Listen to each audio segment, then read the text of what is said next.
Chapter 8. The Chavan, c. 900 to 250 BCE, of the northern coast of Peru and Tiwanaku, c. 550-1000 CE, in the Andes were able to build large cities and temples out of stone after growing wealthy from trade networks using llama trains. Trade across the Andes was able to transport maize, llama wool, and coca from the regions they were produced. The Chavan culture is an extinct, pre-Columbian civilization, named for Chavan de Huantar, the principal archaeological site at which its artifacts have been found. The culture developed in the northern Andean highlands of Peru from 900 BCE to 200 BCE. It extended its influence to other civilizations along the coast. The Chavan people, whose name for themselves is unknown, were located in the Masna Valley where the Masna and Huachexa rivers merge. This area is 3,150 meters, 10,330 feet, above sea level and encompasses the Quechua, Suni, and Puna life zones. In the periodization of pre-Columbian Peru, the Chavan is the main culture of the early Horizon period in highland Peru, characterized by the intensification of the religious cult, the appearance of ceramics closely related to the ceremonial centers, the improvement of agricultural techniques and the development of metallurgy and textiles. The best-known archaeological site for the Chavan culture is Chavan de Huantar, located in the Andean highlands of the present-day Ancash region. It is believed to have been built around 900 BCE and was the religious and political center of the Chavan people. It has been designated a UNESCO World Heritage Site. The Chavan culture had a wide sphere of influence throughout surrounding civilizations, especially because of their location at a trade crossing point between the deserts and Amazon jungle. For example, Paco Pampa, located north, about a 3-week trek, of Chavan de Huantar, has renovations on the main temple that are characteristic of Chavan culture. Caballo Muerto, a coastal site in the Moche Valley region, has an adobe structure created during renovation of the main temple, the adobe related to Chavan influence. Garuga, a site in the modern-day Lima region, has variations of the characteristic Chavan iconography, including a head with mucus coming from the nostrils.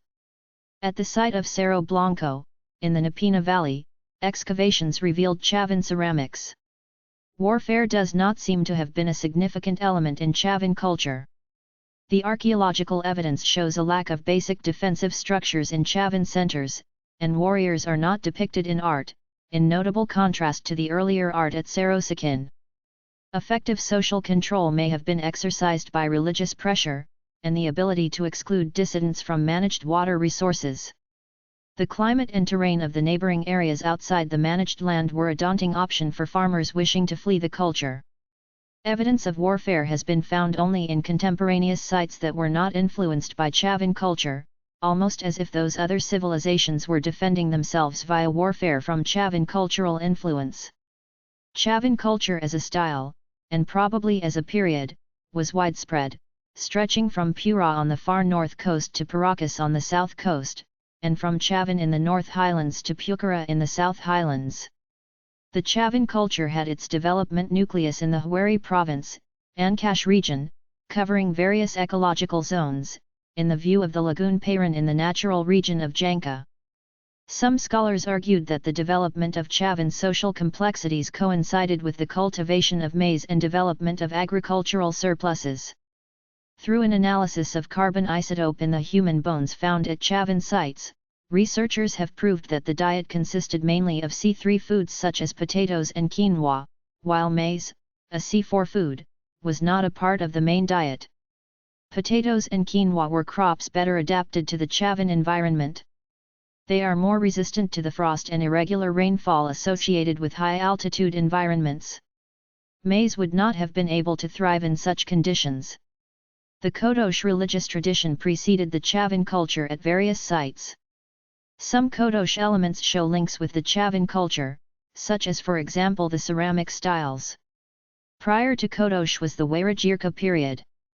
This is when the first pottery appeared. The Mito tradition was even earlier. This was a pre-ceramic tradition. Nevertheless, public buildings were constructed. The Chavan culture archaeological horizon, itself, has 3 ceramic stages. They were originally identified through stratified ceramics and encompass 3 stages of development for the Chavin culture. Urubariyu, the first stage, extends from 900 to 500 BCE. During this time at Chavindahuantar, 2 small residential areas, not located directly surrounding the ceremonial center, housed a few hundred people in total. This phase showed the greatest animal diversity. The people hunted mainly deer and began to hunt and use camelids. They ate clams and shellfish from the Pacific Ocean, as well as guinea pigs and birds. Chavin people grew some maize and potatoes during this phase. The ceramics in the Urubariyu stage are highly influenced by other cultures. The archaeological evidence suggests dispersed centers of production for ceramics, probably in response to a low demand from the dispersed population. The Chakanani, 500 to 400 BCE, is a short time of transition in Chavin culture. During this time the residents migrated to surround the ceremonial center. The Chavin began to domesticate the llama and reduced deer hunting. Evidence of increased exchange with outside civilizations is also seen at this time. The Jurubariyu, the final stage of the Chavin horizon, lasted from about 400 to 250 BCE. Chavin culture had a dramatic increase in population. The settlement pattern changed to a proto-urban pattern, consisting of a center of lowland valley peoples and smaller satellite communities in the surrounding higher altitude areas. The culture showed specialization and social differentiation. The people who lived in the east at Chavindahuantar are thought to have had lower prestige than the communities around the ceremonial center. A diverse and intense production of ceramics is suggested during the Jurubariyu phase, when the valley was heavily populated and the ceramic style more defined. Satellite communities also developed centers of production during this phase. At Chavin, power was legitimized through the belief in the small elite having a divine connection. Shamans derived power and authority from their claim to a divine connection. The community believed in and had a desire to connect with the divine. With asymmetrical power, there is often evidence of the manipulation of traditions. Strategic manipulation is a vehicle of change which shamans could use to produce authority. During the Chavin horizon, large changes were taking place.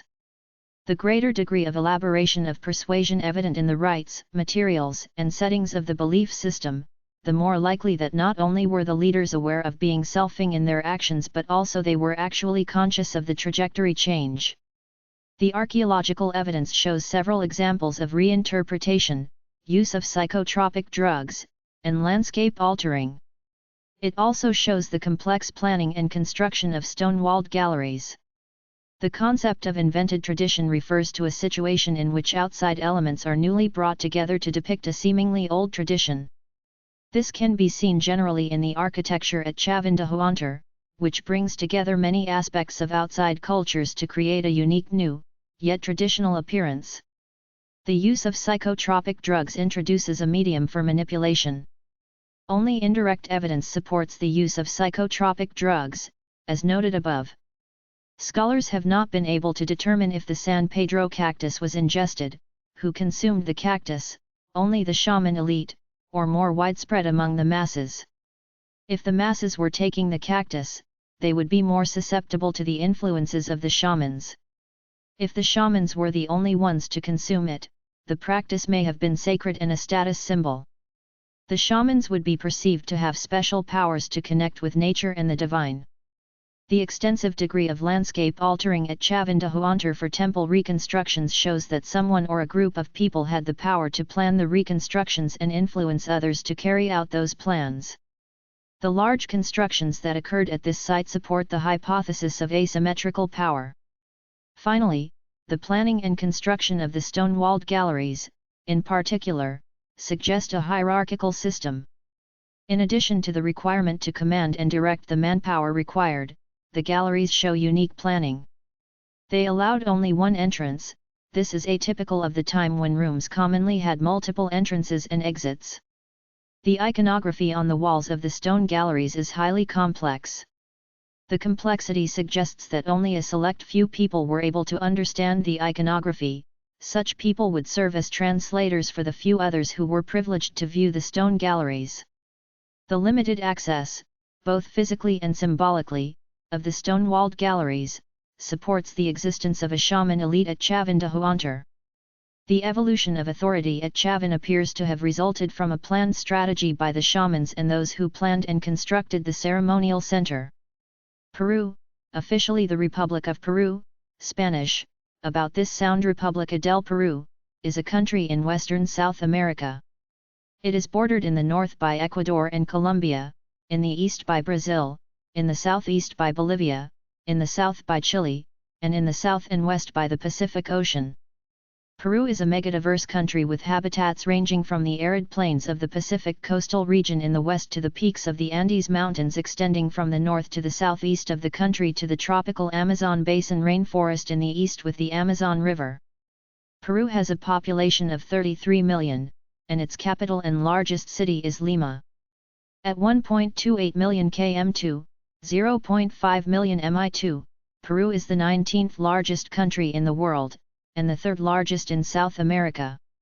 Peruvian territory was home to several ancient cultures. Ranging from the Norte Chico civilization starting in 3500 BCE, the oldest civilization in the Americas and one of the 5 cradles of civilization, to the Inca Empire, the largest state in the pre-Columbian Americas, the territory now including Peru has one of the longest histories of civilization of any country, tracing its heritage back to the 10th millennia BCE. The Spanish Empire conquered the region in the 16th century and established a viceroyalty that encompassed most of its South American territories, with its capital in Lima. Higher education started in the Americas with the official establishment of the National University of San Marcos in Lima in 1551. Peru formally proclaimed independence in 1821, and following the foreign military campaigns of José de San Martin and Simón Bolívar, and the decisive Battle of Ayacucho, Peru completed its independence in 1824. In the ensuing years, the country enjoyed relative economic and political stability, which ended shortly before the War of the Pacific, 1879–1884, with Chile. Throughout the 20th century, Peru endured armed territorial disputes, coups, social unrest, and internal conflicts, as well as periods of stability and economic upswing. In the 1990s, the country implemented a neoliberal economic model which is still in use to this day. Since then, Peru has experienced constant economic growth and a decrease in inequality. The sovereign state of Peru is a representative democratic republic divided into 25 regions. Peru is a developing country, ranking 82nd on the Human Development Index, with a high level of human development with an upper middle income level and a poverty rate around 19%. It is one of the region's most prosperous economies with an average growth rate of 5.9% and it has one of the world's fastest industrial growth rates at an average of 9.6%. Its main economic activities include mining, manufacturing, agriculture, and fishing, along with other growing sectors such as telecommunications and biotechnology.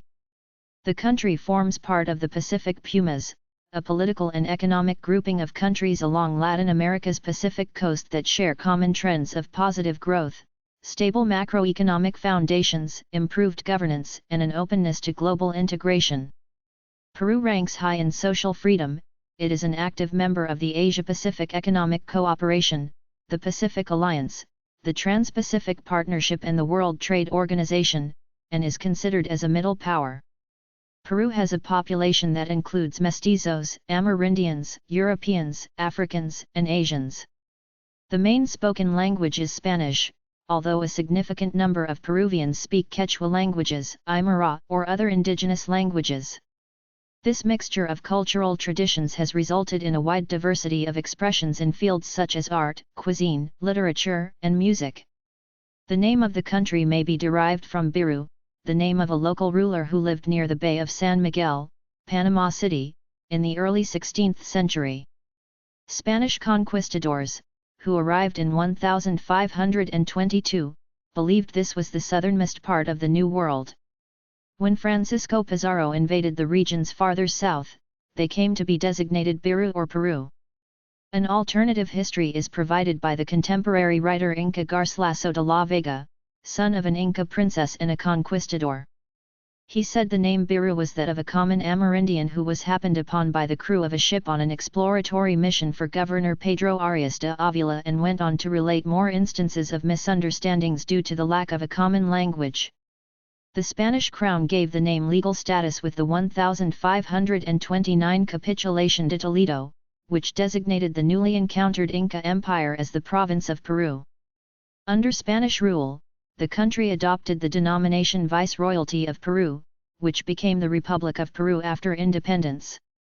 The earliest evidence of human presence in Peruvian territory has been dated to approximately 12,500 BCE in the Huaca Prieta settlement.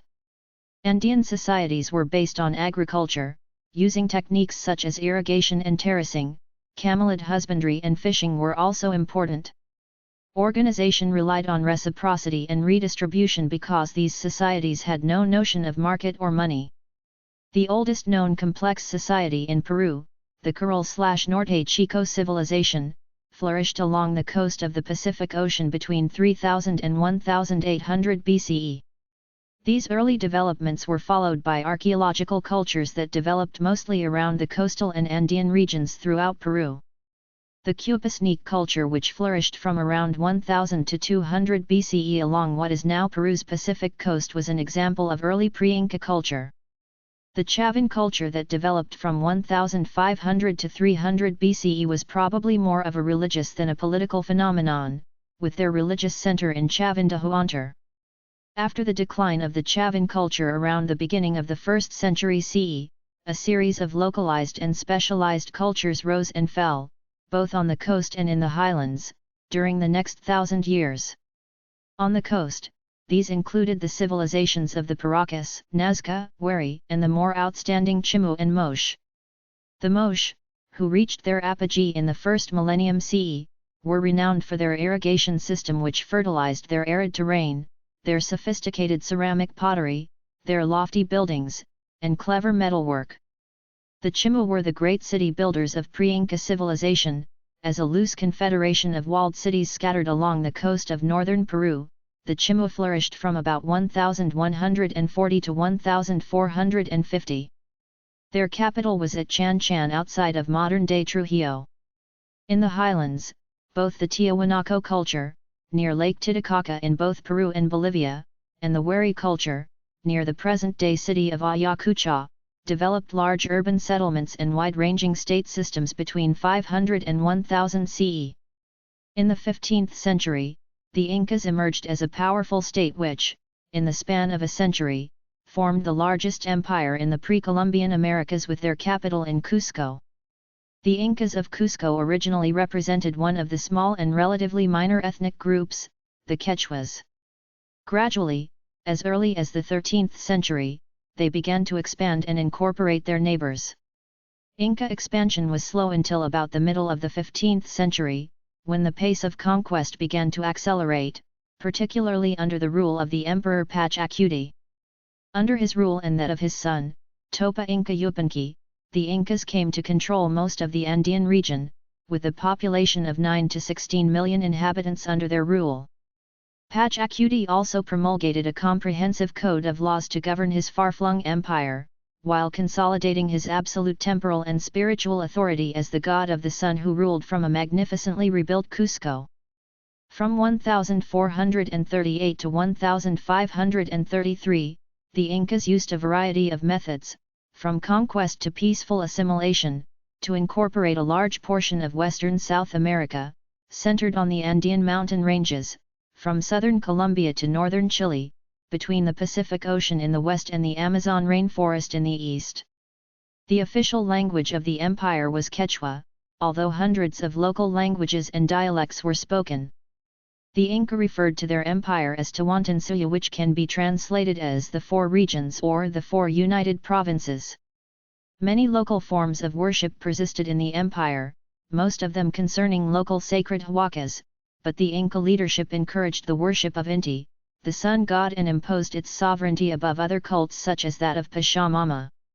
The Incas considered their king, the Sapa Inca, to be the child of the Sunday.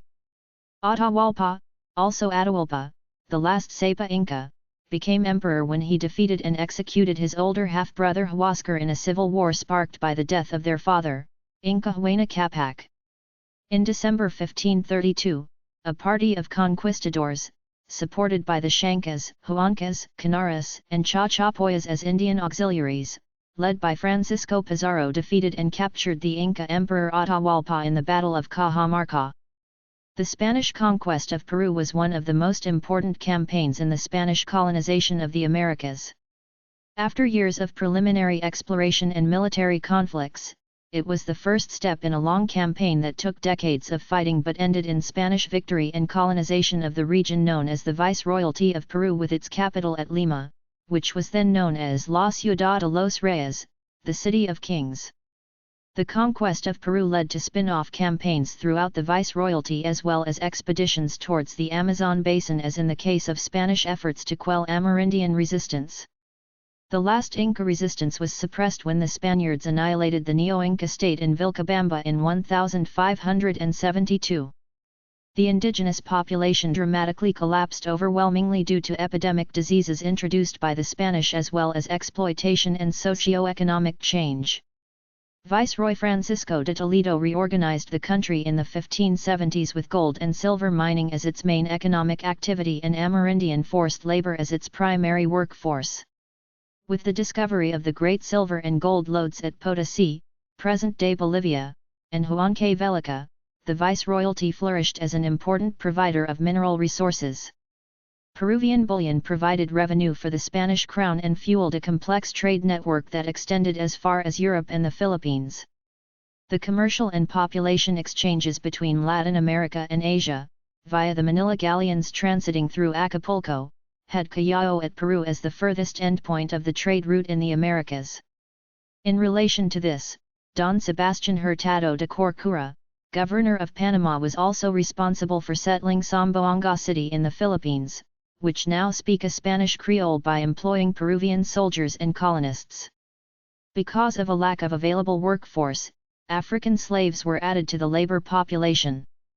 The expansion of a colonial administrative apparatus and bureaucracy paralleled the economic reorganization. With the conquest started the spread of Christianity in South America.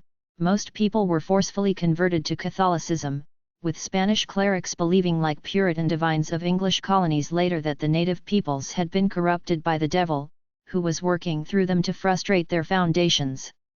It only took a generation to convert the population.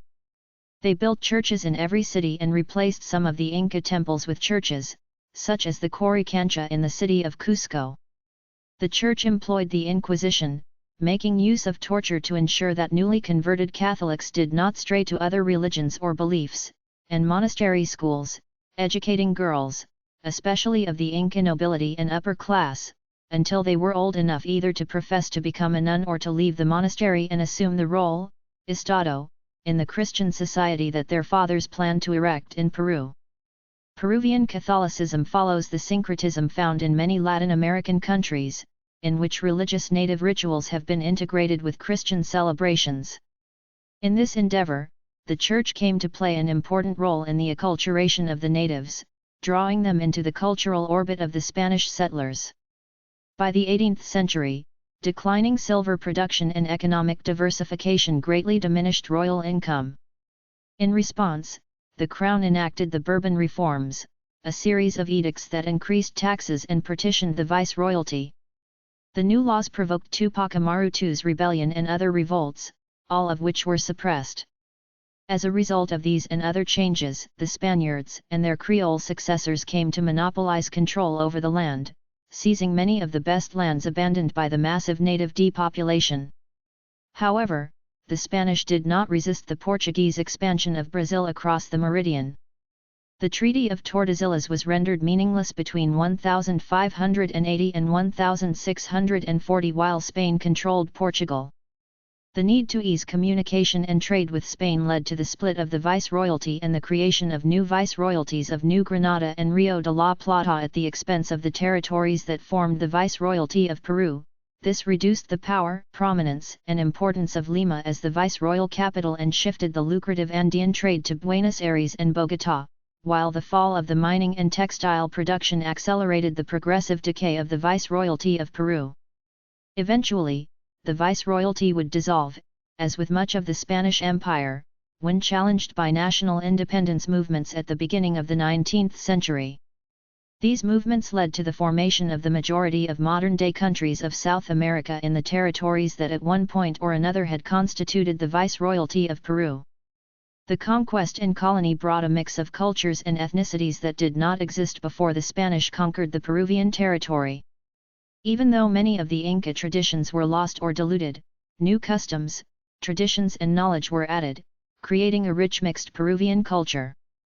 Two of the most important indigenous rebellions against the Spanish were that of Juan Santos Atahualpa in 1742, and the rebellion of Tupac Amaru II in 1780 around the highlands near Cuzco. The Battle of Ayacucho was decisive in ensuring Peruvian independence. In the early 19th century, while most South American nations were swept by wars of independence, Peru remained a royalist stronghold. As the elite vacillated between emancipation and loyalty to the Spanish monarchy, independence was achieved only after the occupation by military campaigns of José de San Martin and Simón Bolívar. The economic crises, the loss of power of Spain in Europe, the War of Independence in North America, and native uprisings all contributed to a favorable climate to the development of emancipation ideas among the Criollo population in South America. However, the Criollo oligarchy in Peru enjoyed privileges and remained loyal to the Spanish crown. The liberation movement started in Argentina, where autonomous juntas were created as a result of the loss of authority of the Spanish government over its colonies. After fighting for the independence of the Viceroyalty of Rio de la Plata, José de San Martin created the Army of the Andes and crossed the Andes in 21 days. Once in Chile, he joined forces with Chilean Army General Bernardo O'Higgins and liberated the country in the battles of Chacabuco and Maipú in 1818. On September 7, 1820, a fleet of 8 warships arrived in the port of Paracas under the command of General José de San Martin and Thomas Cochrane, who were serving in the Chilean Navy. Immediately on October 26, they took control of the town of Pisco. San Martin settled in Huacho on November 12, where he established his headquarters while Cochrane sailed north and blockaded the port of Callao in Lima. At the same time in the north, Guayaquil was occupied by rebel forces under the command of Gregorio Escobedo. Because Peru was the stronghold of the Spanish government in South America, San Martin's strategy to liberate Peru was to use diplomacy. He sent representatives to Lima urging the viceroy that Peru be granted independence. However, all negotiations proved unsuccessful. The Viceroy of Peru, Joaquín de la Pezuela, named José de la Serna commander-in-chief of the Loyalist army to protect Lima from the threatened invasion by San Martin. On January 29, de la Serna organized a coup against de la Pezuela, which was recognized by Spain, and he was named Viceroy of Peru.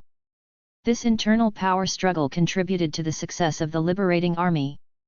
In order to avoid a military confrontation, San Martin met the newly appointed viceroy, José de la Serna, and proposed to create a constitutional monarchy, a proposal that was turned down.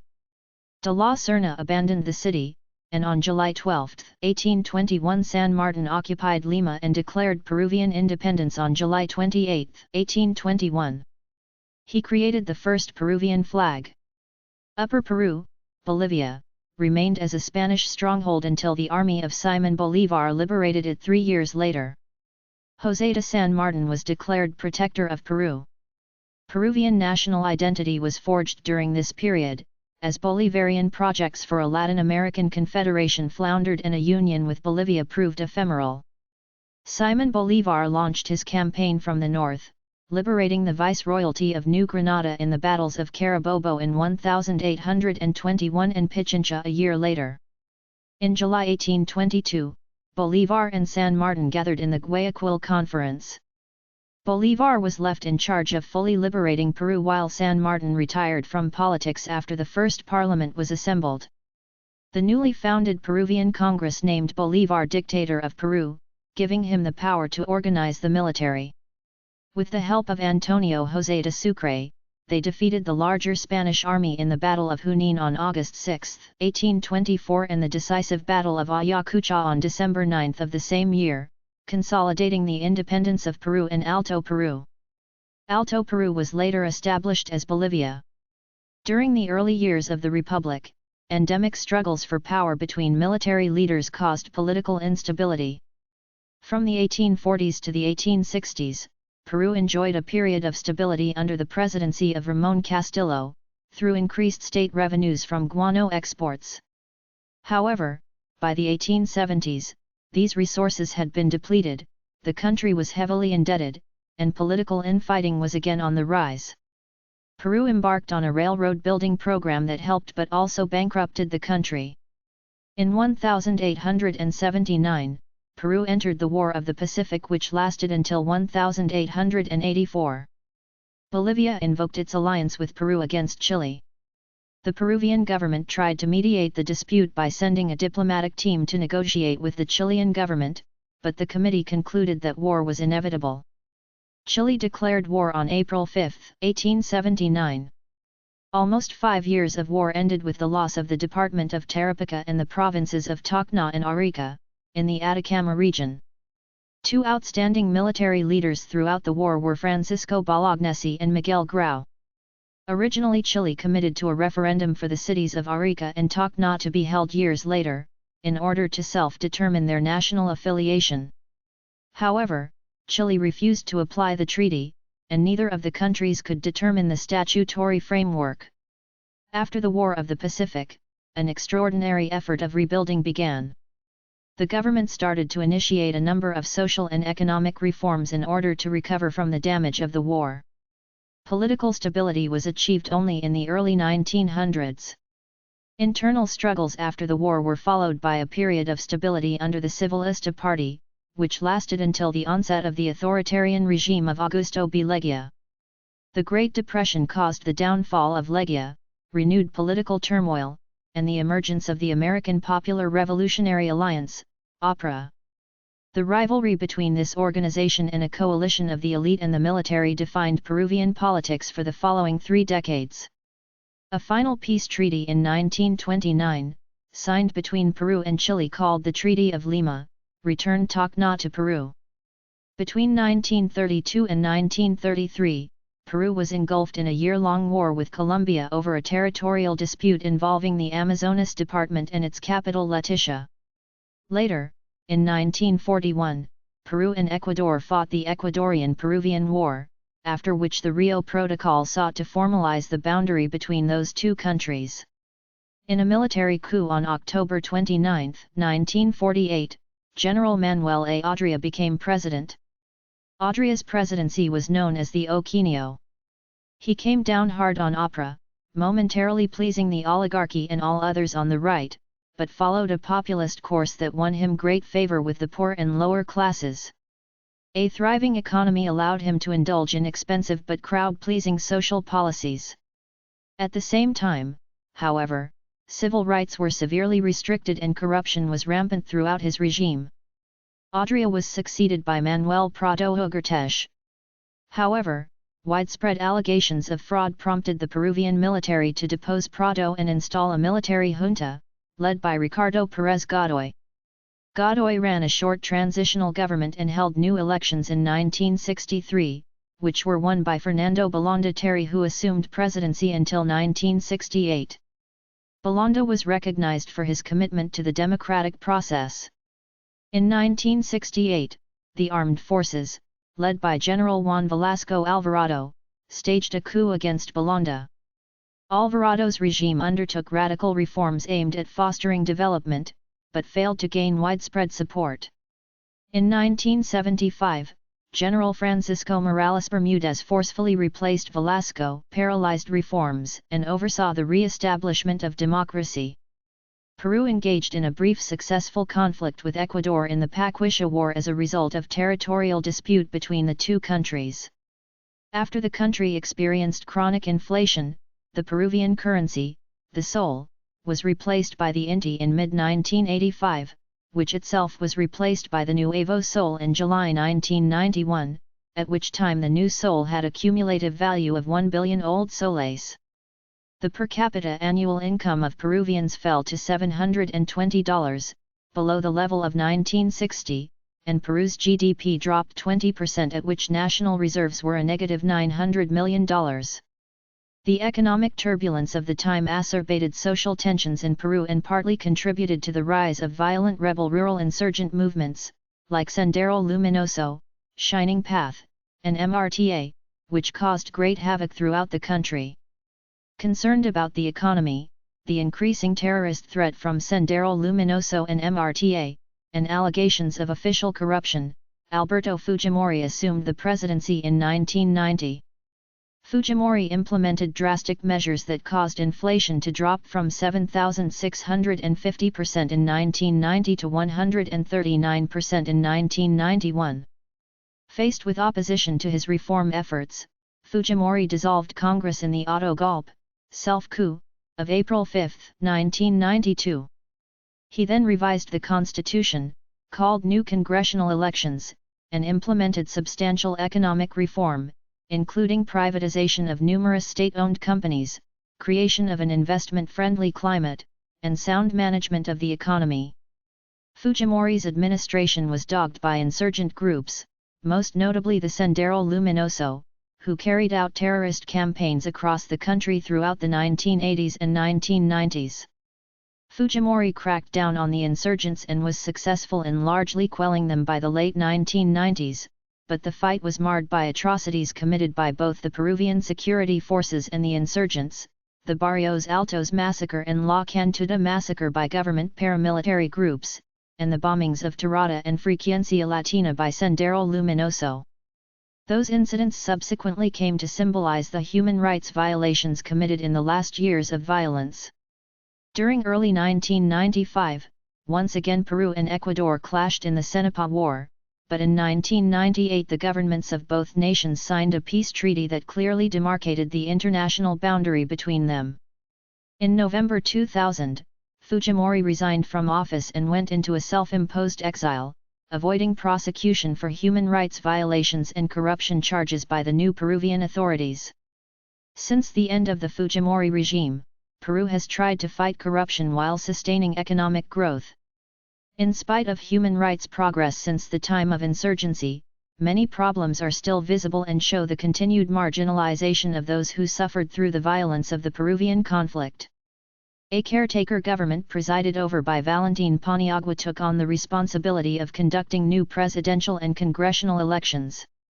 Afterwards Alejandro Toledo became president in 2001 to 2006. On July 28, 2006, former President Alan Garcia became president of Peru after winning the 2006 elections. In May 2008, Peru became a member of the Union of South American Nations. In April 2009, former President Alberto Fujimori was convicted of human rights violations and sentenced to 25 years in prison for his role in killings and kidnappings by the Grupo Colina Death Squad during his government's battle against leftist guerrillas in the 1990s. On June 5, 2011, Ollantaytamala Humala was elected president.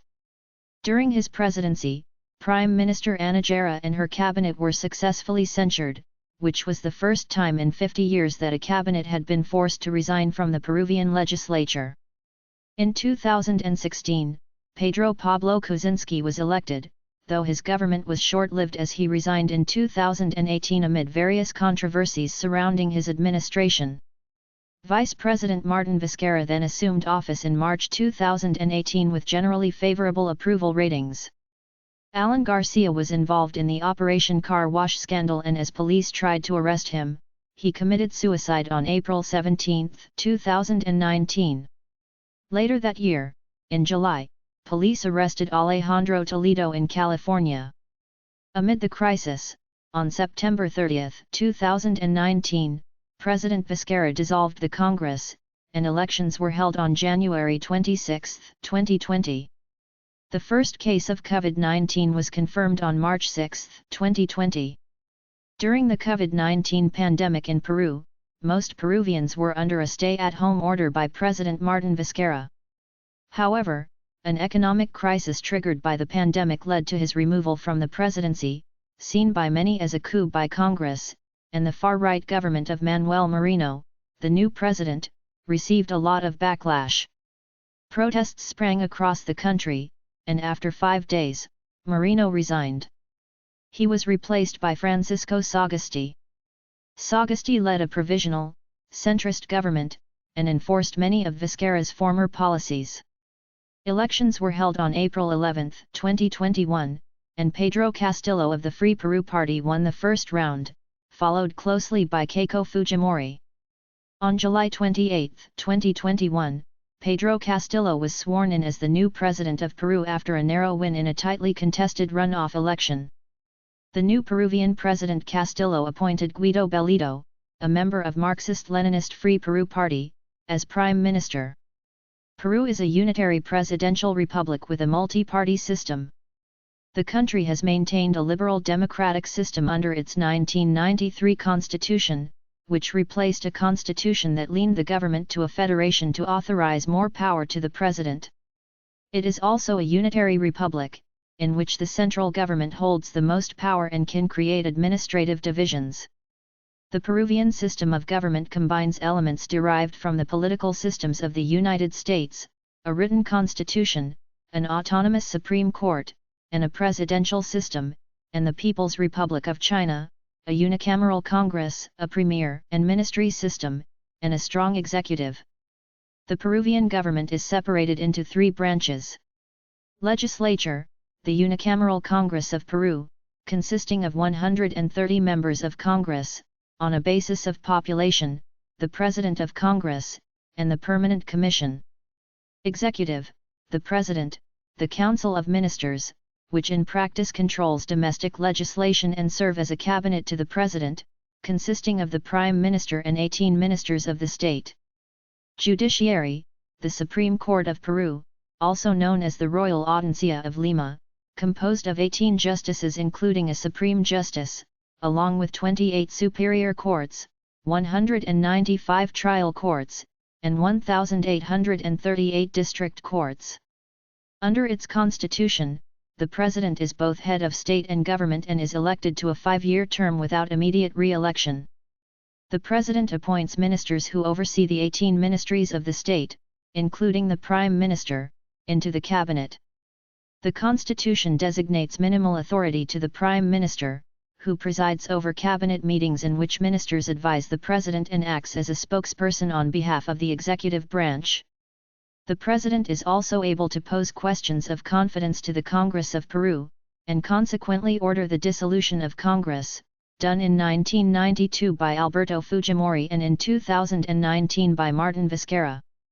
In the Congress of Peru, there are 130 members of Congress from 25 administrative divisions, determined by respective population, elected to 5-year terms. Bills are proposed by the executive and legislative powers and become law through a plurality vote in Congress. The judiciary is nominally independent, though political intervention into judicial matters has been common throughout history. The Congress of Peru can also pass a motion of no confidence, censure ministers, as well as initiate impeachments and convict executives, in an effort to balance power between the executive and legislative branches.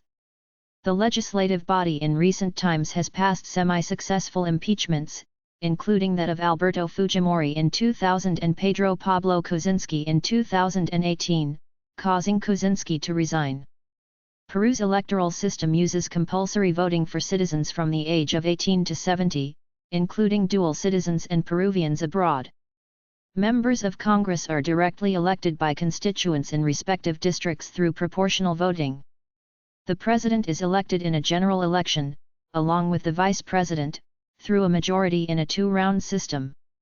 Elections are observed and organized by the National Jury of Elections, National Office of Electoral Processes, and the National Registry of Identification and Civil Status. Peru uses a multi-party system for congressional and general elections. Major groups that have formed governments, both on a federal and legislative level, are parties that have historically adopted economic liberalism, progressivism, right-wing populism, specifically Fujimorism, nationalism, and reformism. The most recent general election was held on April 11, 2021 and resulted in Free Peru winning the most seats in Congress, although it fell well short of a majority. A presidential runoff between Pedro Castillo and Keiko Fujimori took place on June 5, 2021 and resulted in the apparent victory of Castillo, although an official result will not be announced until July 20, 2021. Needs update. Peru is divided into 26 units, 24 departments, the constitutional province of Callao and the province of Lima, Lim, which is independent of any region and serves as the country's capital. Under the constitution, the 24 departments plus Callao province have an elected regional government composed of the regional governor and the regional council.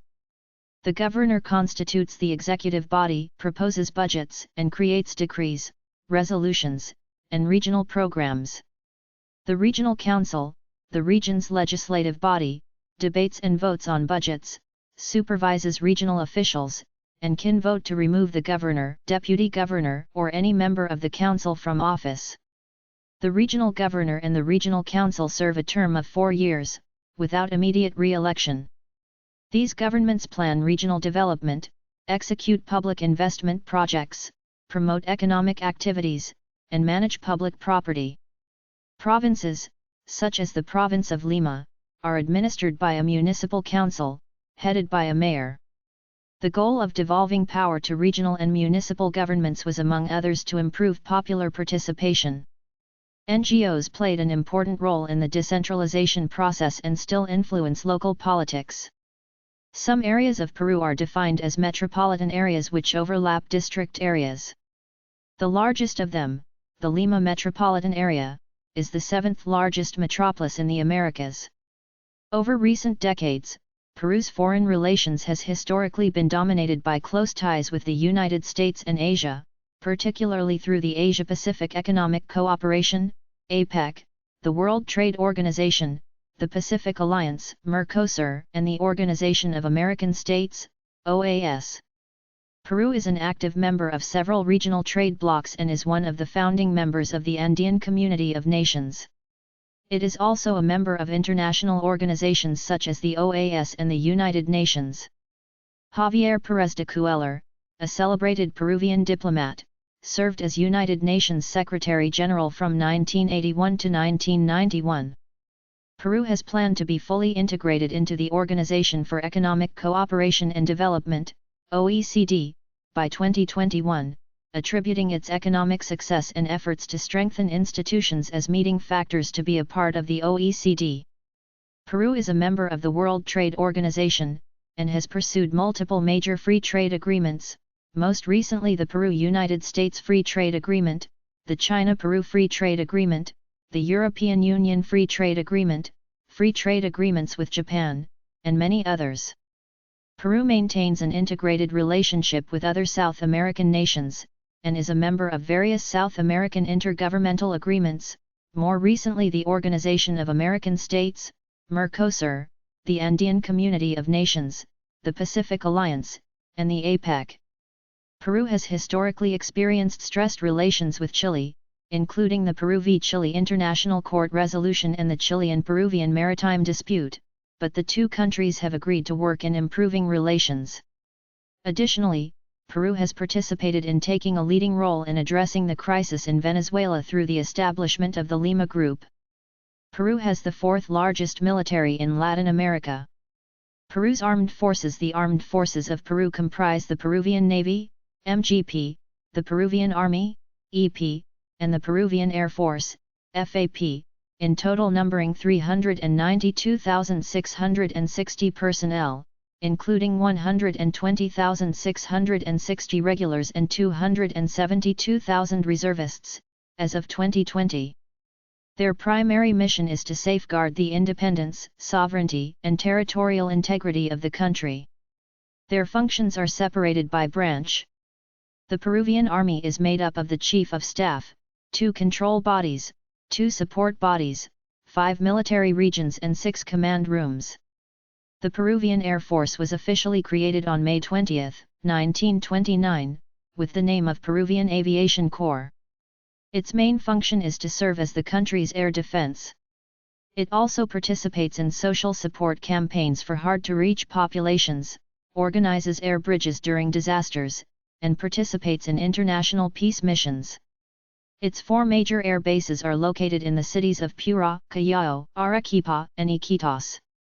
The Peruvian Navy is in charge of the country's maritime, river, and lake defense. It is made up of 26,000 sailors.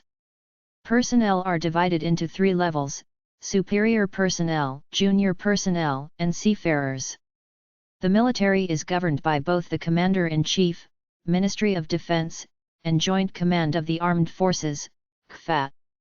The CFA has subordinates to the operational commands and special commands, with which it carries out the military operations that are required for the defense and the fulfillment of the tasks that the executive power provides. Conscription was abolished in 1999 and replaced by voluntary military service. The National Police of Peru is often classified as a part of the armed forces. Although in fact it has a different organization and a wholly civil mission, its training and activities over more than 2 decades as an anti-terrorist force have produced markedly military characteristics, giving it the appearance of a virtual 4th military service with significant land, sea, and air capabilities and approximately 140,000 personnel. The Peruvian Armed Forces report through the Ministry of Defense, while the National Police of Peru reports through the Ministry of Interior. Since the end of the crisis in Peru in 2000, the federal government has significantly reduced annual spending in defense. In the 2016-2017 budget, defense spending has constituted 1.1% of GDP, $2.3 billion, the second lowest spending relative to GDP in South America following Argentina. More recently, the armed forces of Peru have been used in civil defense. In 2020, Peru used its military personnel and even reservists to enforce the strict quarantine measures placed during the COVID-19 pandemic. The economy of Peru is the 48th largest in the world, ranked by purchasing power parity, and the income level is classified as upper middle by the World Bank. Peru is, as of 2011, one of the world's fastest growing economies owing to an economic boom experienced during the 2000s. It has an above-average Human Development Index of 0.74, which has seen steady improvement over the last 25 years. Historically, the country's economic performance has been tied to exports, which provide hard currency to finance imports and external debt payments. Although they have provided substantial revenue, self-sustained growth and a more egalitarian distribution of income have proven elusive. According to 2015 data, 19.3% of its total population is poor, including 9% that lives in extreme poverty. Inflation in 2012 was the lowest in Latin America at only 1.8%, but increased in 2013 as oil and commodity prices rose. As of 2014 it stands at 2.5%. Peruvian economic policy has varied widely over the past decades. The 1968-1975 government of Juan Velasco Alvarado introduced radical reforms, which included agrarian reform, the expropriation of foreign companies, the introduction of an economic planning system, and the creation of a large state-owned sector. These measures failed to achieve their objectives of income redistribution and the end of economic dependence on developed nations. Despite these results, most reforms were not reversed until the 1990s, when the liberalizing government of Alberto Fujimori ended price controls, protectionism, restrictions on foreign direct investment, and most state ownership of companies.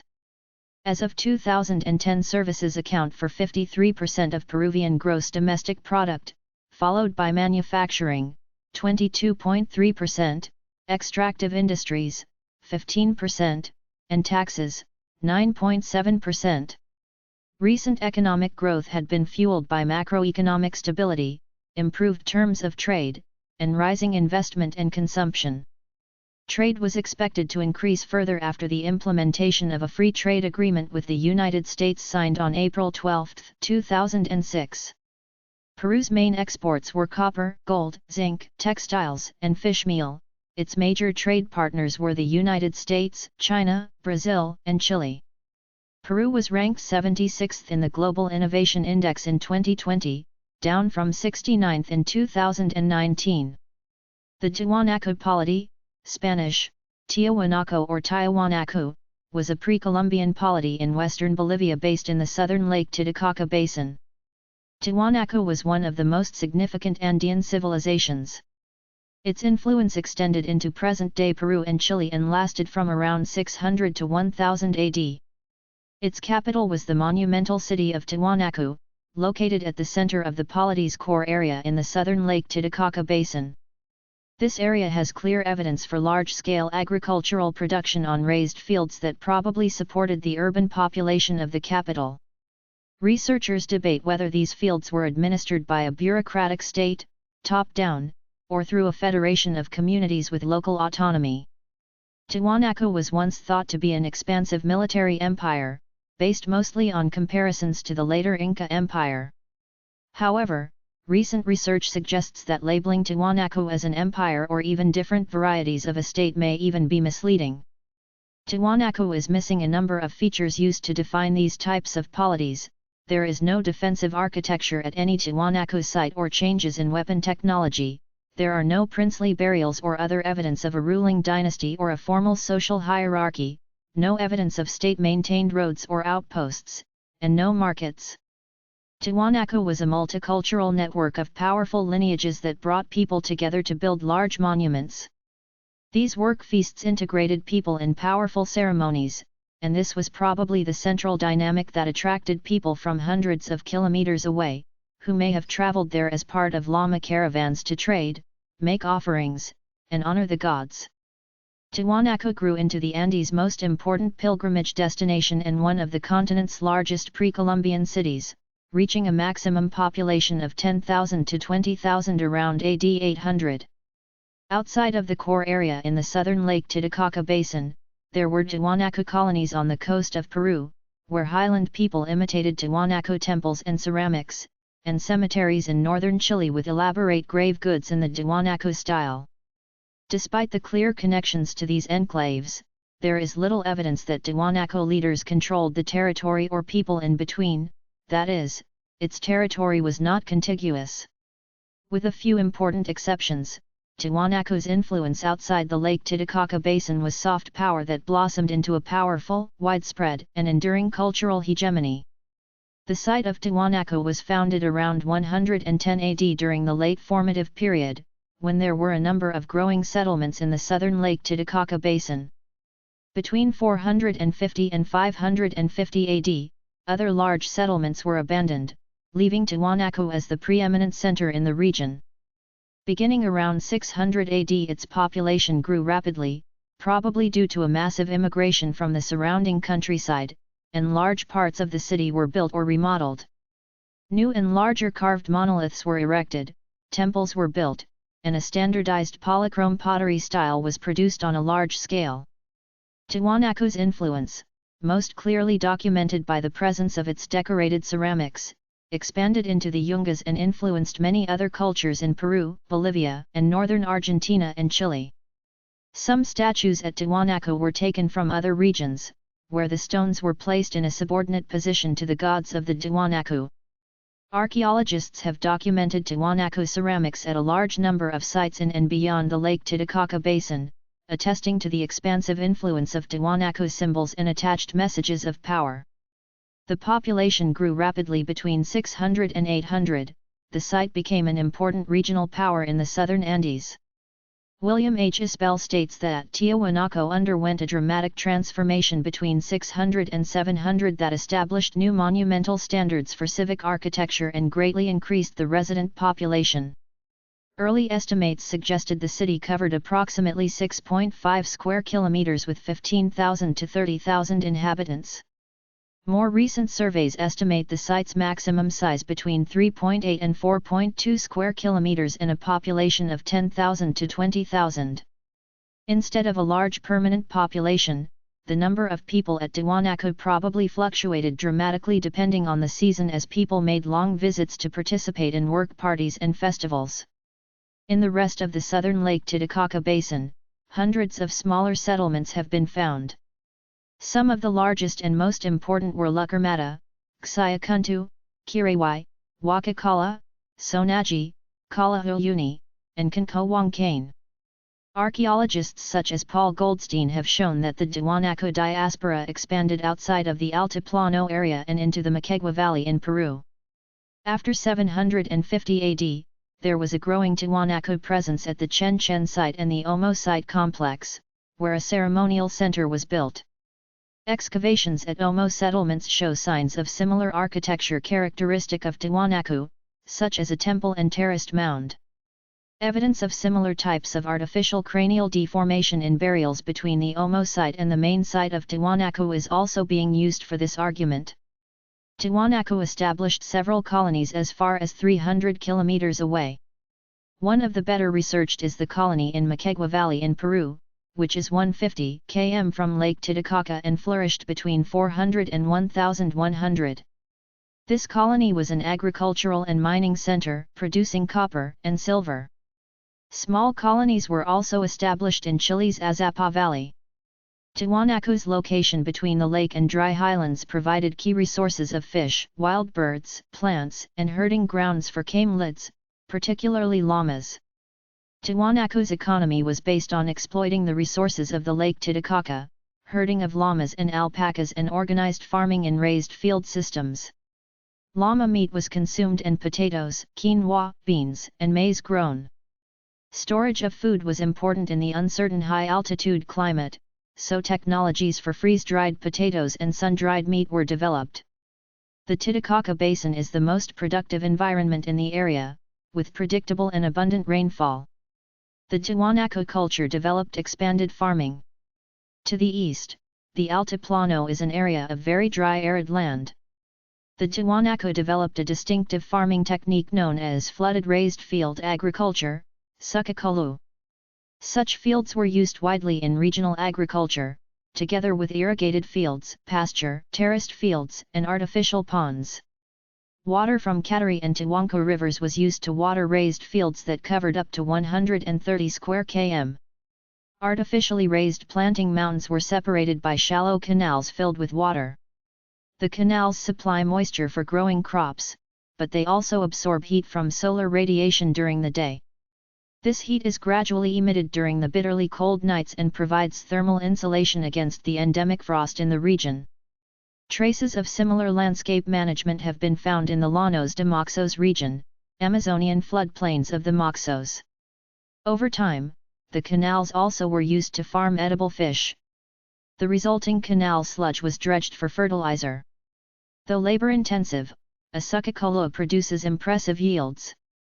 While traditional agriculture in the region typically yields 2.4 metric tons of potatoes per hectare, and modern agriculture, with artificial fertilizers and pesticides, yields about 14.5 metric tons per hectare, Sukakolu agriculture yields an average of 21 tons per hectare. Modern agricultural researchers have reintroduced the technique of Sukakolu. Significantly, the experimental Sukakolu fields recreated in the 1980s by University of Chicago's Alan Colata and Oswaldo Rivera suffered only a 10% decrease in production following a 1988 freeze that killed 70 to 90% of the rest of the region's production. While impressive yields are possible in experiments, these fields are vulnerable to potato parasites and used continuously, and are actually less efficient than traditional rain-fed fields. This led Bandy to suggest that raised fields were not in fact hyperproductive, noting that local people did not continue using them once experiments and development programs ended in the 1990s. Instead, they were used on a large scale because they could be planted and harvested before other fields.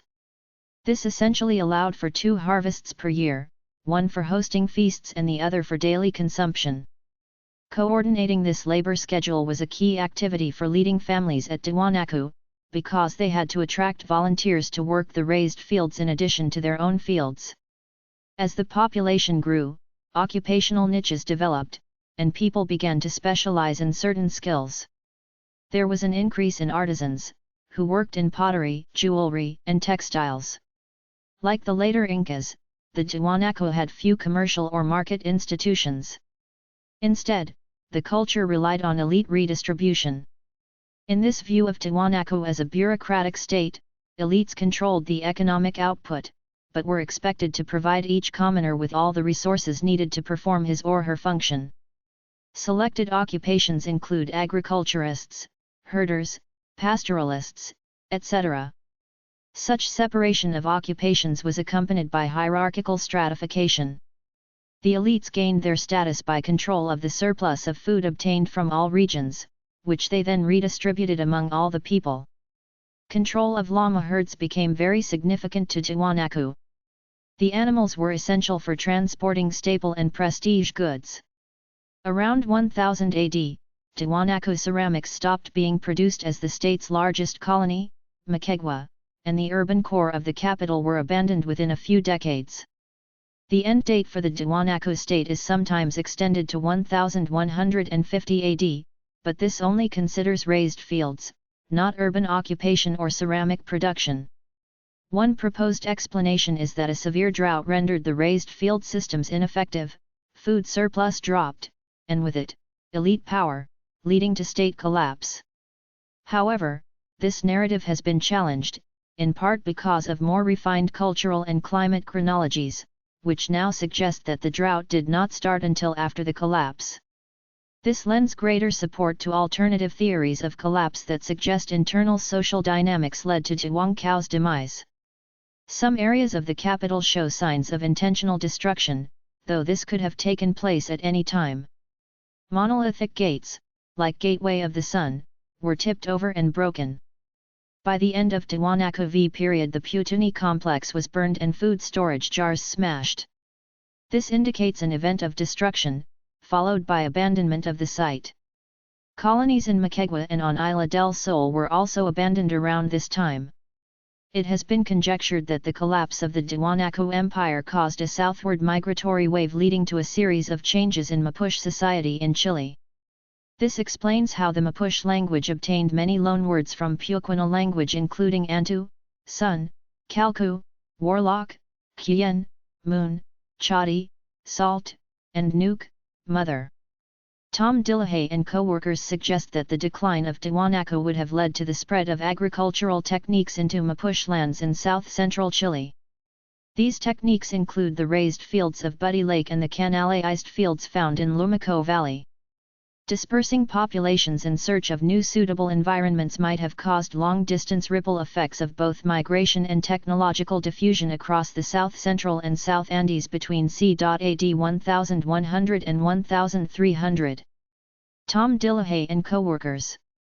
The Tiwanaku shared domination of the Middle Horizon with the Wari culture, based primarily in central and south Peru, although found to have built important sites in the north as well, Cerro Pepito ruins. Their culture rose and fell around the same time. It was centered 500 miles north in the southern highlands of Peru. The relationship between the two polities is unknown. Definite interaction between the two is proved by their shared iconography in art. Significant elements of both of these styles, the split eye, trophy heads, and staff-bearing profile figures, for example, seem to have been derived from that of the earlier Pucara culture in the northern Titicaca Basin. The Tiwanaku created a powerful ideology, using previous Andean icons that were widespread throughout their sphere of influence. They used extensive trade routes and shamanistic art. Tiwanaku art consisted of legible, outlined figures depicted in curvilinear style with a naturalistic manner, while Wari art used the same symbols in a more abstract, rectilinear style with a militaristic style.